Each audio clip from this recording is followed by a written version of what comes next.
قضية النهاردة هتخلينا نسأل سؤال مهم جدا، هو ايه اللي يخلي قاتل يسيب وراه ورقة مكتوب فيها الخطوات بتاعة تنفيذ جريمته بالملي؟ في مارس سنة 1996 استراليا صحيت من النوم على صعبة جدا مستحيل ان حد يصدقها. ام واولادها المراهقين اتقتلوا بآلة حادة وهم نايمين في سريرهم. المشكلة اللي واجهت الشرطة ان البيت كان سليم والفلوس موجودة زي ما هي، وحتى المجوهرات محدش لمسها، يعني الموضوع ما كانش ليه أي علاقة بالسرقة. الشرطة لقوا شنطة حمراء كانت موجودة في سد مائي، وجوه الشنطة دي كان المفتاح اللي حل لغز القضية، آلة حاسبة وجهاز فيديو وورقة متقطعة ب100 حتة كان مكتوب فيها كلام هيعرف الشرطة ايه اللي حصل بالظبط في اليوم ده. يا ترى ايه اللي حصل للعيلة دي ومين اللي عمل فيهم كده وليه قتلهم بالطريقة الصعبة دي؟ ده اللي هنعرفه من أحداث قصتنا. بس قبل ما نبدأ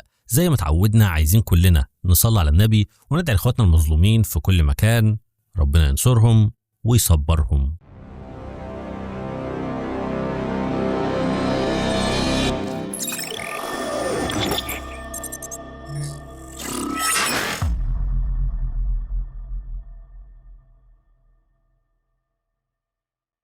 حكايتنا بتبدأ من أكتر من 30 سنة، وتحديدا في مارس سنة 1996 في منطقة اسمها ألبيون بارك ريل موجودة في استراليا. المنطقة دي كانت هادية جدا وكان فيها بيت عيلة اسمها عيلة دي جروتشي. العيلة دي مكونة من 5 أفراد وعايشين حياة طبيعية ومستقرة تماما. الأب واين والأم جينيفر ومعاهم 3 أولاد مراهقين.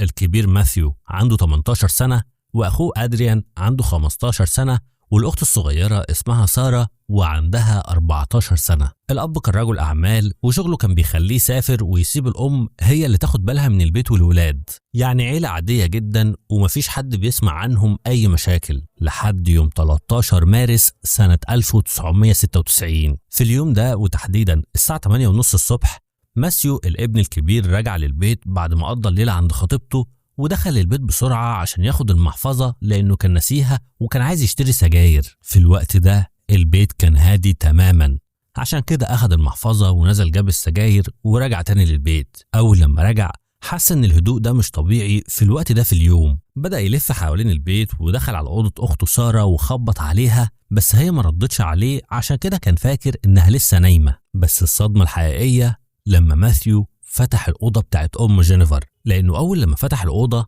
لقى جينيفر كانت مرمية على السرير نصها متغطي بالملاية وفي أثار دم على الحيطة فوق دماغها بالظبط. الأم كانت ميتة بس مش موت طبيعي، دي اتعرضت لهجوم وحشي لدرجة إن ملامحها ما كانتش باينة. ماسيو انهار وجرى بره البيت وهو بيصرخ واتجه ناحية جاره ستيف وقال له إن في حاجة حصلت لأمي والأخت سارة. الجار ستيف دخل بسرعة للبيت وهو مش فاهم إيه اللي حصل من كتر الانهيار اللي كان ماسيو موجود فيه وهو بيحكي. بس أول لما دخل وشاف منظر الجثة بتاعت جينيفر اتصل بالشرطة بسرعة، قال لهم على كل اللي شافه. لما الشرطة والإسعاف وصلوا لمسرح الجريمة لقوا ماسيو كان في حالة صعبة جدا وكان منهار لدرجة انهم اخدوه ونقلوه للمستشفى لان حالته كانت صعبة فعلا. في الوقت ده الشرطة بدأوا يفتشوا البيت، وللأسف ما كانش الأم بس هي الضحية اللي في البيت، لقوا كمان جثث الطفلين أدريان وسارة، وال3 اتقتلوا بآلة حادة. الطبيب الشرعي لما شاف الجثث ال3 وفحص الإصابات اللي عندهم وصف الإصابات دي بكلمة مرعبة، قال إن العيلة دي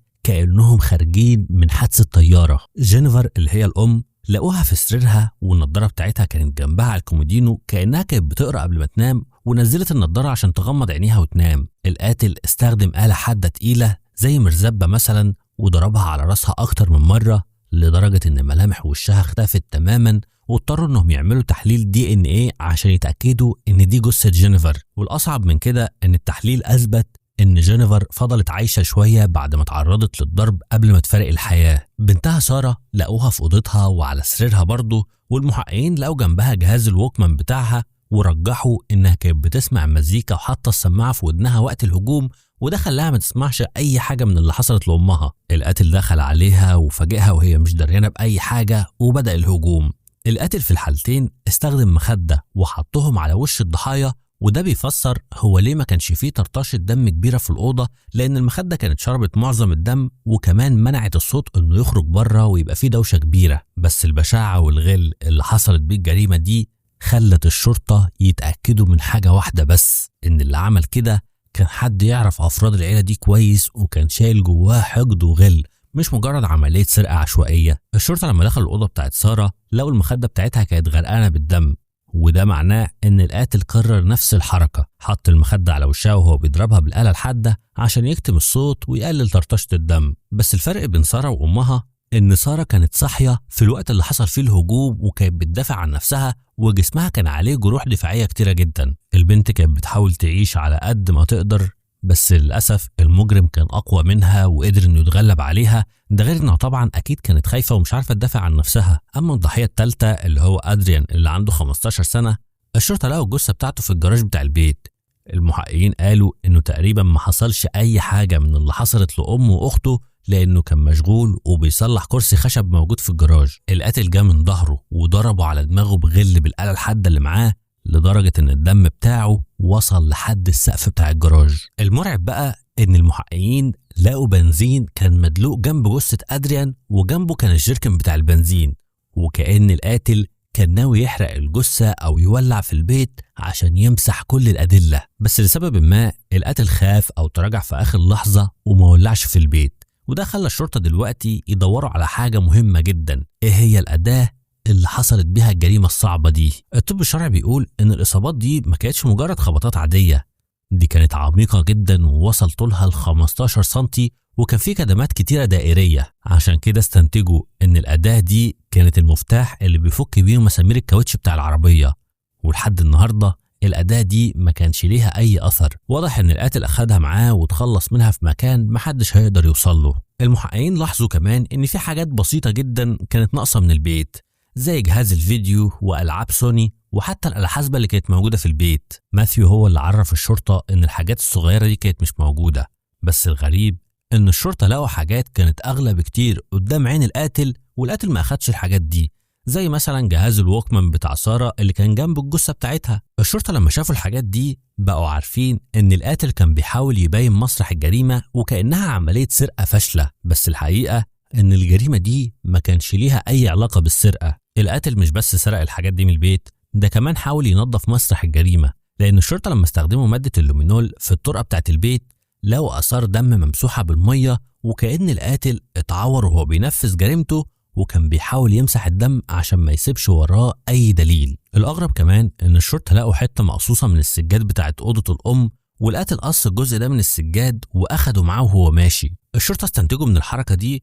إن الدم بتاع المجرم كان واقع على الجزء ده من السجاد، وهو لما ما قدرش ينضفه قرر إنه يقطع الحتة دي من السجادة وياخدها معاه. دلوقتي الشرطة قدامهم جريمة كبيرة راح ضحيتها 3 أفراد من عيلة واحدة، والشرطة ما قدامهمش أي مشتبه فيه غير 2 بس من نفس أفراد العيلة، وهم الأب واين والابن الكبير ماثيو. الأب واين قال للشرطة على حجة غياب قوية جدا، لأنه كان موجود في سيدني في الوقت اللي حصلت فيه الجريمة ولعب جولف وبات عند أهله، يعني كان عنده حجة غياب قوية زي ما قلنا، والشرطة استبعدوه من المشتبه فيهم. بالنسبة للابن ماثيو فهو صحيح كان منهار وما كانش عنده أي جروح تبين إنه اتعور في مسرح الجريمة، بس الشرطة برضه كانوا شاكين فيه لسبب مهم جدا، لأن القاتل لو شخص غريب إيه اللي هيخليه يغطي وش الضحايا بمخدة وهو بيقتلهم؟ أكيد اللي عمل كده كان بيعمل كده عشان يتجنب إنه يبص لهم في عينيهم وهو بيموتهم. الأدلة المادية كمان بدأت تظهر، وأول مشكلة وقع فيها ماثيو كانت جيركن البنزين، لأن الشرطة لما فحصوه لقوا بصمة صباع واضحة وصريحة على إيد الجيركن اللي كان جنب جثة أخوه أدريان. أخدوا البصمة دي وقارنوها بقاعدة البيانات واتأكدوا إنها بصمة ماثيو. سألوه عن بصماته وقالوا له إزاي بصماته وصلت للجيركن ده، وهو قال إن الجيركن ده بتاعهم وموجود عندهم في البيت، وهو على طول بيستخدمه عشان يفول العربية بتاعت أمه، يعني طبيعي جدا إن بصماته تكون موجودة عليه. الشرطة طبعا ما اقتنعوش بالكلام ده وطلبوا من ماثيو إنه يقدم عينة دم، وأخدوا العينة دي عشان يحللوها، وفعلا عينة الدم دي طلعت متطابقة لنقط الدم الممسوحة اللي كانت موجودة في طرقة البيت والدم اللي كان موجود عند سرير الأم جينيفر. طبعا ماثيو هيقدر يبرر كل ده ويقول برضو إنه عايش في البيت وأكيد ممكن يكون اتجرح في أي وقت، وطبيعي الدم بتاعه يكون موجود في البيت. بس الشرطة لما دوروا أكتر لقوا إن عدة المفاتيح اللي موجودة في عربية أمه كان ناقص منها المفتاح بتاع العجل، رغم إن الاستبن كان سليم ومحدش أخده عشان يغير الكاوتش. والأهم من كده إن الشرطة وهم بيفتشوا العربية لقوا فتلة سجادة صغيرة جدا في الكرسي اللي ورا، ولما فحصوها طلعت متطابقة لسجادة أوضة الأم اللي القاتل قصها وهو خارج، والفتلة دي كان عليها نقطة دم صغيرة جدا. حللوا نقطة الدم دي ولقوا إنها برضه متطابقة مع دم ماسيو. الكلام ده معناه إن القاتل بعد ما نفذ الجريمة بتاعته وأخد قطعة السجاد ركب العربية بتاعت والدة ماثيو. الشرطة سألوا ماسيو كان فين في الوقت اللي حصلت فيه الجريمة، وهو قال لهم إنه في اليوم ده كان بايت عند خطيبته. اتجهوا ناحية خطيبته وبدأوا يتكلموا معاها، ولقوا ثغرة مهمة جدا في الكلام اللي هتقوله. خطيبة ماسيو بتقول إنها كلمته الساعة 8 بالليل وقالت له أنت فين، وهو قال لها إنه هيجي لها دلوقتي حالا، بس في اليوم ده وصل عندها في البيت الساعة 11 بالليل، يعني في 3 ساعات ضايعين تماما. والطب الشرعي بيقول إن ال3 ساعات دول كانوا هم الوقت اللي حصلت فيه الجريمة. لما خطيبته سألته إيه اللي أخرك، اخترع قصة كده وقال لها إن في معاكسات بتيجي عندهم في البيت، وفي واحد اتصل بيهم أكتر من مرة وقال لهم إن في 3 من عيلتك هيموتوا دلوقتي. قال إن أم جينيفر كانت مرعوبة من المكالمات دي وطلبت منه إنه يفضل معاهم في البيت لأن أبوه مسافر، فهو اضطر إنه يقعد هناك لحد الساعة 11. طبعا دي كانت كذبة غبية جدا لسببين مهمين. أولا إن الشرطة راجعوا كل سجلات المكالمات اللي وصلت للبيت في اليوم ده ولقوا إن مفيش أي حد غريب كلمهم، كل المكالمات كانت من أصحابهم وقرايبهم ومفيش أي تهديدات وصلتهم. ثانيا لو فعلا كان ماسيو وصل له تهديد بان اهله هيموتوا، ايه اللي هيخليه لما يكلم الشرطه ويقول لهم انه اكتشف جثه امه ما يقول لهمش على التهديد اللي حصل؟ كل اللي عمله انه بس قال التهديد ده لخطيبته عشان يبرر لها انه هيتاخر عليها. الشرطه استدعوا ماسيو للتحقيق عشان يتكلموا معاه للمره الثانيه، وطلبوا منه في المره دي انه يقول لهم ايه اللي حصل بالظبط في اليوم اللي اكتشف فيه الجثث. ماسيو قال للشرطه انه في اليوم ده اول لما دخل البيت وحس ان البيت هادي بدأ انه يخبط على أوضة سارة بس محدش كان بيرد عليه. اتجه ناحية أوضة أمه وفتح الباب وشاف المنظر البشع اللي شافه، فجري ناحية جاره ستيف وهو بيصرخ وقال له على كل اللي حصل. المحقق سأله انت قلت ايه بالظبط لجارك ستيف؟ ماسيو رد عليه وقال له قلت له ان في جريمة حصلت لسارة وأمي. المحقق هنا وقفه وقال له استنى، انت قلت انك دخلت أوضة والدتك وشفتها بس ما قلتش لكن أوضة سارة انت خبطت عليها ومحدش رد فافتكرتها نايمة، عرفت منين بقى ان في حاجة حصلت لسارة رغم انك ما شفتهاش؟ في اللحظة دي ماثيو اتسمر مكانه وما كانش عارف يرد، وسكوته ده كان معناه بالنسبة للشرطة انه كان عارف ان اخته مقتولة جوه الأوضة من غير ما يدخل، لان هو بنفسه اللي قتلها. الشرطة لحد دلوقتي ما كانوش عارفين هو لو ماثيو هو المجرم ايه اللي هيخليه يعمل كده في عيلته، لأن العيلة دي تبان من بره وكأنها عيلة مثالية، الأب والأم بيحبوا ولادهم جدا وماسيو كان عايش طفولة كويسة، فإيه اللي هيخلي شاب عنده 18 سنة يخلص على أمه وإخواته بالبشاعة دي؟ المحققين بيقولوا إن ممكن السبب يكون عربية الأم اللي هي التويوتا البيضة، لأن ماسيو كان بيحب العربية دي جدا وكان عينه منها، بس أمه أحيانا كانت بترفض تديله العربية وكان بيحصل بينهم خناقات ومشاكل كبيرة، وماثيو كان بيفقد أعصابه في الخناقات دي. المحققين عملوا نظرية بتقول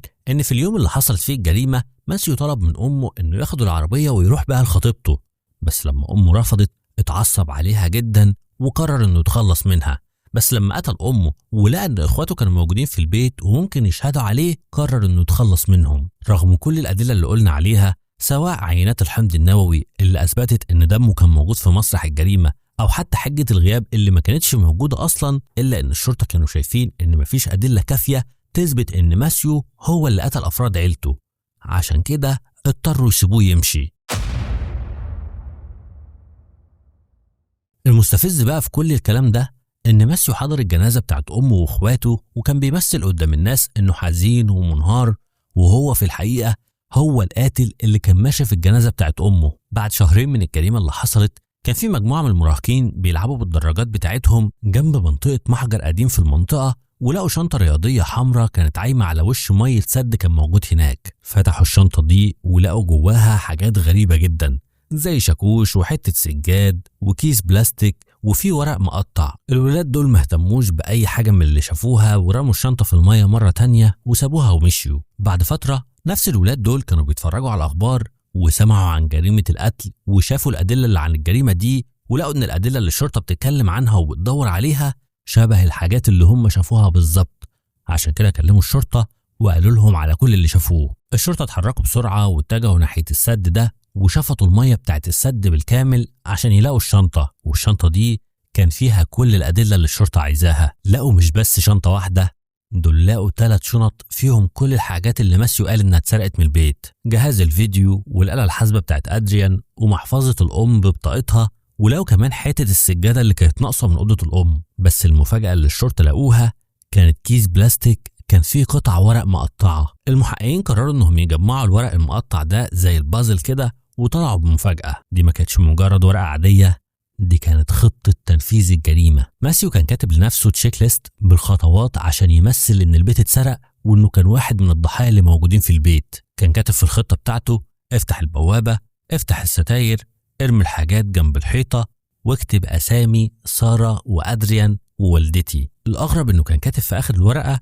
هضرب دراعي بعصاية واضرب رجلي بعصاية واعور نفسي بالمطوة. وده وضح للشرطة ان الخطة بتاعته من البداية ما كانش يبين ان هو عملية سرقة، ده كان عايز يبين ان في عصابة دخلت للبيت وقتلت كل افراد عيلته، وهو كمان كان ضحية من ضمن الضحايا.